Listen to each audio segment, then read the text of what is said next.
One.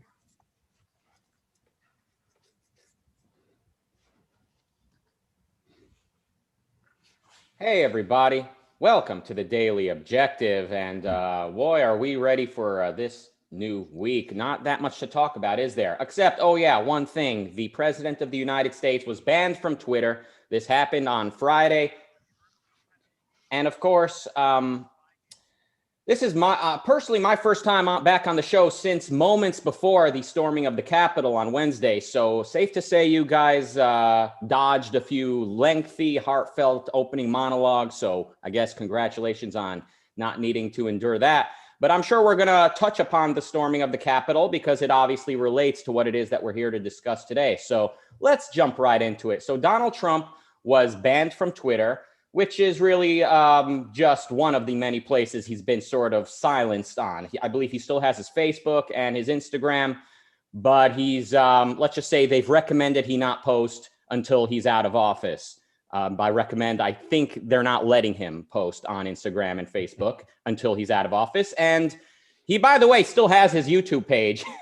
My joke was, you know, everyone else banned him. YouTube says, yeah, good luck with the algorithm, and they let him keep his page.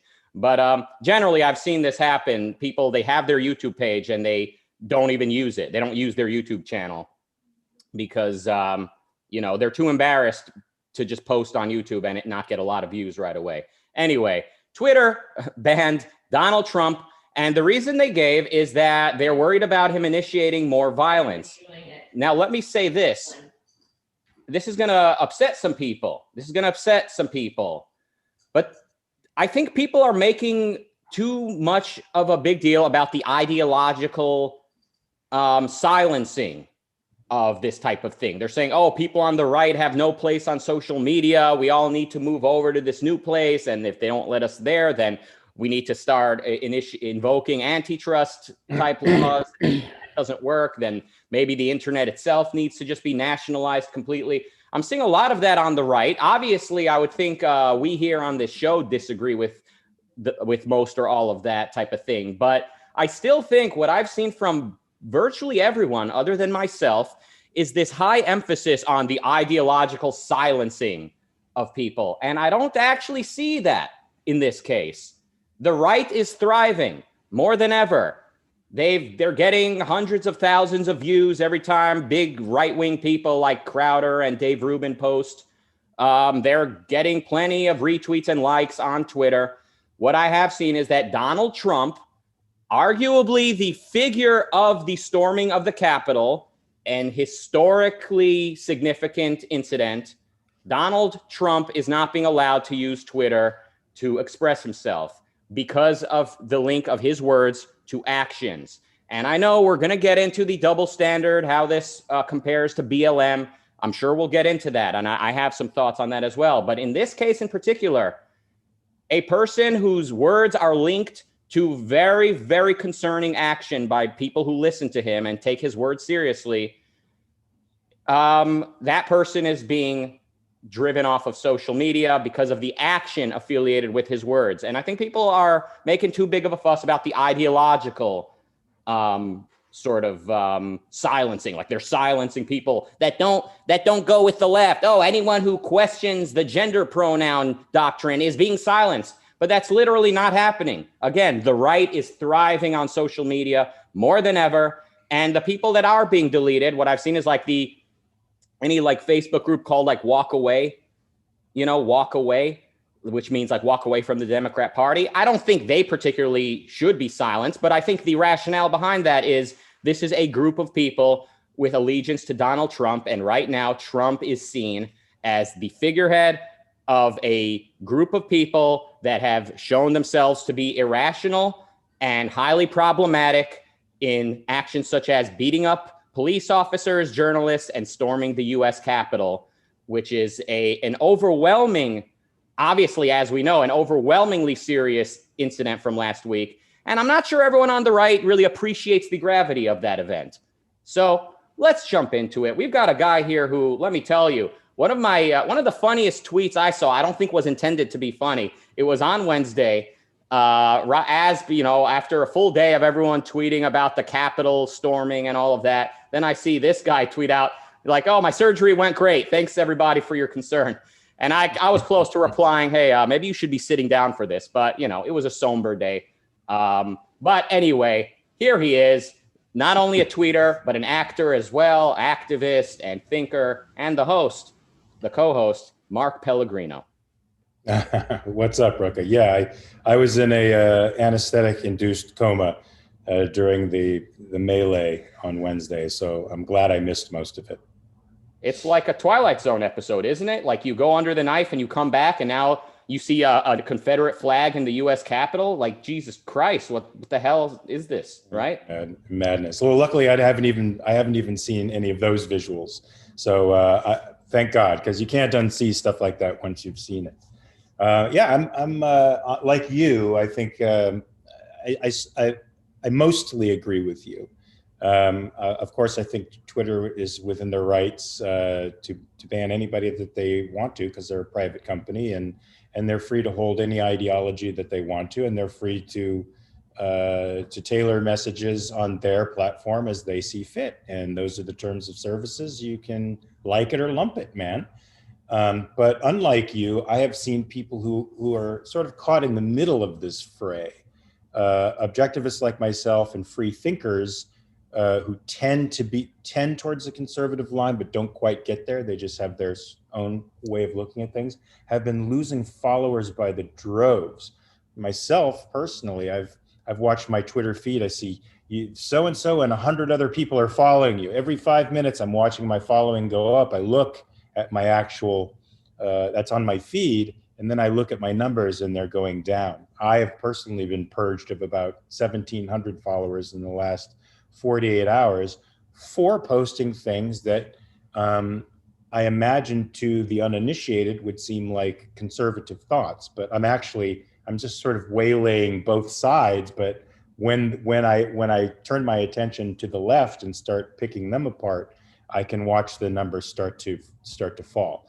Other people I've seen have lost 5,000, 17,000 followers all in one fell swoop, and they happen to be on one side of the fence. Now, some of them are Trump supporters and some of them are not. Some of them are just free thinkers, but free thinkers like me who don't fall into any political party ideology are being purged too, just a little bit instead of a lot, but it's happening. It's not like it's not real. I mean, what's happening is happening, but remember, we only see the object. We don't see everything behind that comprises the object. Yeah, I've probably like everyone's probably lost. Probably a lot of accounts have been deleted. But again, I think I see this more as anything that has some proximity to Donald Trump. And Donald Trump is not synonymous with the right or with the anti-left or with, free thinking. Donald Trump has become, by his own actions, in my opinion, he has made himself into the figurehead of a very unstable and dangerous looking movement. And we will get into BLM, but right now I'm talking about the actions that are being taken by Twitter. I see this as people trying to be responsible, and we can disagree with their decision, but we're not in their position. We're not the ones who just saw Donald Trump shouting, "We will not concede," and then the horrific images coming out of the Capitol, and then Trump getting back on Twitter the next day or 2 days later saying, "The 70 million people who voted for me will not be forgotten in any way or dismissed in any way, shape, or form," with a bunch of exclamation points, and adding that he will not be at the inauguration, which also can be interpreted as a sort of like subtle call to action or something like that. We are not the ones who need to decide who's allowed on Twitter or not. And if we did have that responsibility, we might actually elect to use that to use that power to get Trump and anyone who looks like Trump off of the platform.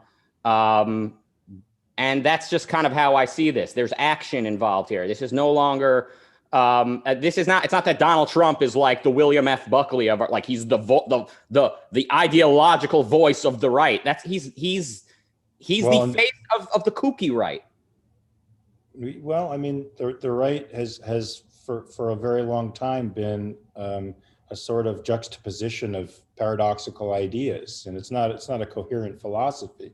So to me, he is the face of that. I mean, what it eventually amounts to is no philosophy at all, and that's him. So I sort of disagree with Yaron, because I think Yaron thinks the real scary folks are the right, because they're integrated. They have an integrated philosophy, and the left is about disintegration. They'll sort of eat their own and turn over on themselves, and they won't amount to anything. I don't agree with that. I think that the left has a very coherent moral philosophy. I think that postmodernism is sort of an outgrowth of that coherent philosophy, as disintegrated as it is. It's integrated by a premise, a way of looking at the world, and the right doesn't have that, and so they're left with this pragmatic strongman to try to control what they see as the budding chaos of the left. But the budding chaos of the left, I feel, is a lot more powerful. It has a lot more play in our institutions. It's in our discourses. It's in our language. It's permeating every aspect of our world right now. So the right isn't wrong in recognizing that. They just don't know how to. They don't know how to cope with it, except through this divorce of principle, and this strongman, bad parent way of trying to control people. I think he's the face. I think he's what the right is right now. So take away the last remark I made, that he's the face of the kooky right, or he's the face of the right wing, kind of the big tent, but he's not an ideologue, was the point I was making, and I think we agree. And so I think Yaron Brook's point is that the left is the Americans are not going to go with the left. It's too nihilistic, and plus the left are cannibalistic. They turn on each other, they throw each other under the bus all the time. But the right, kind of what the right is turning into, and especially once religion becomes a major word in the right's vocabulary, then it can be easily more sold to the Americans, and it's more likely to succeed. It's like the yearbook, most likely to succeed. You see a picture of Donald Trump or Josh Hawley or some kind of right-wing charlatan. But coolest kid in school right now, but unlikely to succeed. That's the left. Maybe that's what it is. Mm-hmm. I think objectivists fear religion too much, and don't fear skepticism enough. I think skepticism is what's doing the damage to us, not religion. Religion it does try to integrate knowledge in a way, and in that sense, it's more epistemically healthy than skepticism. And we're seeing now is the result of skepticism becoming the dominant philosophy. Maybe I'm tainted because I live in Hollywood and California, but I see almost everybody adopting the skeptic mantras. Almost everybody is immersed in theory and using the language in their discourses in everything they say. When I'm reading my friends on Facebook, they're using the lingo. Most people and I have a fairly big Facebook following. I think it's a cross section of demographics of this country, and most of them I think buy the skeptic line. So I don't know, man. I don't think the right is the most likely to succeed. I really don't. I don't think most people take religion seriously. I really don't.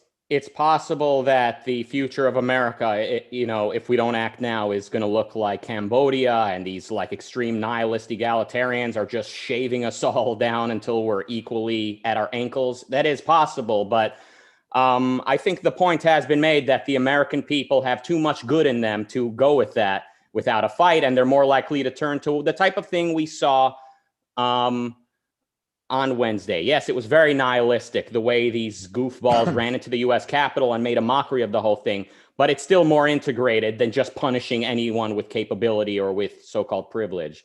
So I do see the right as kind of more likely to succeed, and I think what we saw on Wednesday is kind of the right left to their own, like on their current course. That is where the right is heading. And that's very concerning. So we're not going to enjoy the life that we enjoy today into the future if the right does not seriously do some soul searching and reversing course. And I don't see enough of that. I don't see enough people on the right saying, okay, Donald Trump was an enormous mistake. You know, this populism obviously leads us into a circus. We need to completely take a deep breath and rethink the direction we've been heading. But again, as far as the Twitter banning, I do see this as affiliated with action. I see it. It's not that, look, Trump, he's been tweeting for a long time. I think his account probably would have been kept and not deleted even after his presidency, but for the events on Wednesday. But anyway, that's an hypothetical. I can't prove that. But what I can say is I think it is the actions affiliated with Trump's words. And when he gets back on Twitter, when the bodies of the people who died at the Capitol have barely had their funeral arrangements yet, he's getting on there tweeting with a bunch of exclamation points, mentioning he won't be at the inauguration. It's tough decisions need to be made, and that's kind of how I see it. So I know it's very easy for a lot of people to say, no, this is an ideological battle. They're silencing the opposition, but I don't see that. I still see right wingers with no political power. So it would be very easy for Twitter, for YouTube, for all these companies to start just deleting Tucker Carlson and Dave Rubin and just various people that are sympathetic to Trump. It would be very easy for them to do that. But who they actually are deleting, who they are suspending, is, again, the figurehead of the storming of the Capitol, the person whose words have been shown to be affiliated with recklessness and horrific action. So that's the way I see it. I think for once, it's actually a corporation sort of looking at the facts. And this kind of brings up the question of like how ideological corporate cultures are. And I think a lot of people who speculate about this have never actually worked at a corporation or actually been inside. There's definitely a sort of leftist bend anywhere you go in America, like in the sort of developed part of America, in the corporate world, et cetera. But I see that more as a reflection of the culture we live in. And, you know, in the culture we live in, if you commit violence and you say it's in the name of equality and fighting racism, people have a hard time criticizing that. And they have a hard time even reprimanding that. And you might even get a few kind of winks and nods from politicians for doing that. But if you initiate violence and you say it's to make America great and to stop the steal, then you have no sort of social capital. You have no protection socially. And I see corporations as sort of a reflection of that. And that kind of brings up the sort of comparison to BLM. Yes, BLM made America an unrecognizable place in 2020, with all of the violence that took place. I'm still horrified by what took place. And I would say the difference in response to it is sort of the way that we look at things like, quote, fighting racism, which I don't think BLM actually is doing, but what they claim to be doing, versus make America great again, which receives so God forbid you should be on the side of pride or something remotely self-interested. If you appear to be fighting for the altruist cause, for the other, then people are going to automatically pigeonhole you into the moral camp. You're immoral, but if you're fighting for yourself, you're immoral. It's altruism, absolutely. So I wish this double standard weren't there. I wish we understood that the initiation of force is antithetic to life on Earth, no matter what so-called cause it's for, unless it's to completely overthrow the system and replace it with something better. That's the one time that initiating force is justified morally. But I mean, that's not the culture we live in. So yes, it is altruism, I think, that makes it so that the BLM people can literally get away with murder, and you know, the storming of the Capitol is immediately condemned. But I will point out, I think the storming of the Capitol is in a league of its own. I think it's in a league of its own. So there's no equivalent of what we saw on Wednesday. There's no equivalent anywhere else at any other time at such a big level. I know there was like the burning down of a police station by BLM protesters. Horrifying. This is the federal Capitol. I mean, this is like the property rights violation on which all other properties depend, if you sort of want to look at it that way. And this is a league of its own. And also, there's no figurehead of BLM violence the way that Trump can, I think, rightfully be sort of affiliated with the storming of the Capitol. Yeah, but there were multiple political figureheads for the BLM movement who encouraged the violence, who gave the violence a pass. Some of them local officials, and some of them federal officials. And to me, as reprehensible as the storming of police departments are, and the surrounding and violent protests around any of the state buildings in the various cities was, I think protesting at a government site is far more legitimate than busting up private businesses. And I don't know what kind of damage was done to the Capitol building, but certainly that is, provided it's not violent. But to me, the only places that you can be legitimately protesting the government are on the government premises, or on the property, or on the steps of the state buildings, not in the porches of private citizens, or in Target or Walmart. Look, I mean, it's a sad day when I need to say something that almost minimizes the property vandalization that we saw in 2020, and that still continues. I don't want to make it sound like I'm downplaying that at all. I'm a real hawk when it comes to that. And if the police took my advice, I'm afraid to think of what they might do to people who smash those store windows and burn down the city. However, there's some disagreement here among a lot of people. People like me, that we see the storming of that Capitol as an attack on everything on which our life depends as a civilization. And yes, demonstrating outside the Capitol is the right thing to do. But when you set foot in there against the wishes of the security guards, and you start to mess around with the items in that building, let alone storming into offices and stealing laptops and all of that, I mean, there's probably laws on the books that say you should be killed by firing squad for carrying a Confederate flag into the U.S. Capitol. But I don't know if I would go that far. I just know this is symbolically, this says something horrific. It certainly says the right needs to take a deep breath and take a look at what they've allowed themselves to become by letting Donald Trump come anywhere near the opposition to the left. Donald Trump never should have been embraced. And I don't see a lot of internalizing by very many people. When I'm reprimanded by social media, I ask myself, well, obviously this was my action. I presented myself a certain way. And what could I have done differently? Is there a way to kind of improve the optics? But I don't see any of that on the right. They're still acting like Donald Trump is entitled to be a complete doofus anywhere he wants at any time. And any craziness that comes with Donald Trump is just the cost of free speech. But that's not necessarily the case when his speech has been shown to inspire horrific action.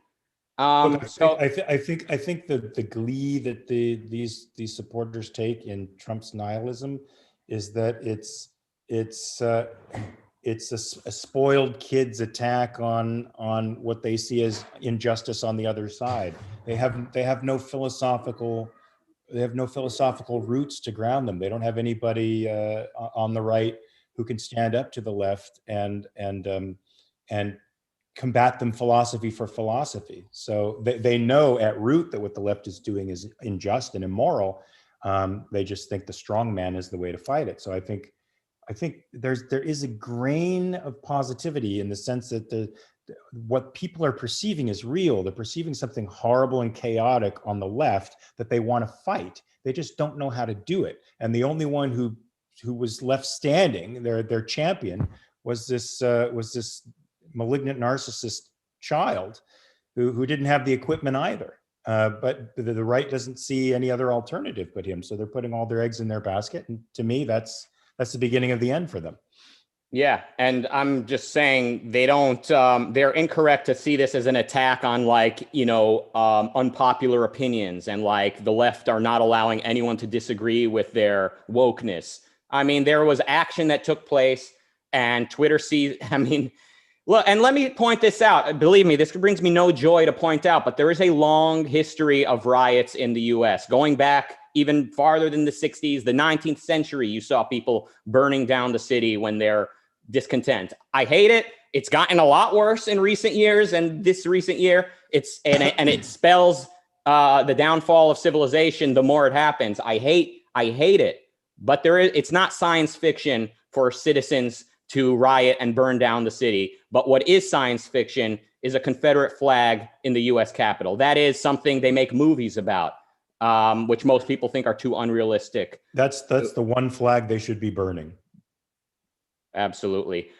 So anyway, I think we've fleshed out some of our opinions on this. I'm satisfied. I want to mention, I saw you wearing a cool shirt when you guys spoke about the storming of the Capitol. It said Reardon, and I think you mentioned it says Reardon Steel, but the top, we only saw the top says Reardon, and it's kind of like a cool kind of a Metallica logo ish, like the little spikes in the corner letters, and it kind of made me realize, you know, Reardon metal sounds pretty badass.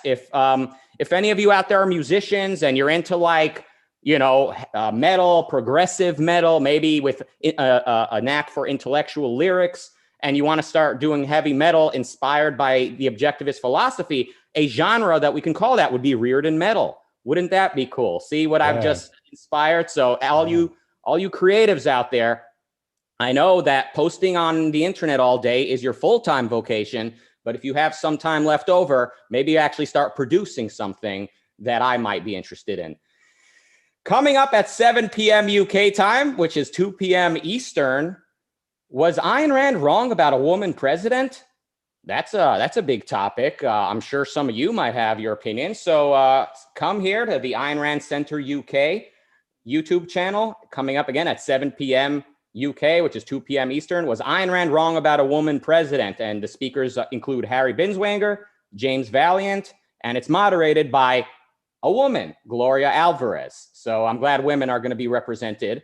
And maybe you, the viewer, can also participate. If you're an Ayn Rand Center UK member, you might actually get to video chat with them and ask your question verbally. Wouldn't that be cool? So if you're not a you're not an Ayn Rand Center UK member yet, consider becoming one, and also join us and participate in the chat room and in the super chat especially. Thank you to the super chat participants here today, as well as everyone else. Thank you for sharing your opinion. Thank you, Mark Pellegrino. Thank you, Rozzy behind the scenes.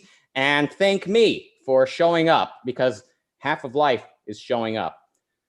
See you back here soon. This was the Daily Objective. Goodbye.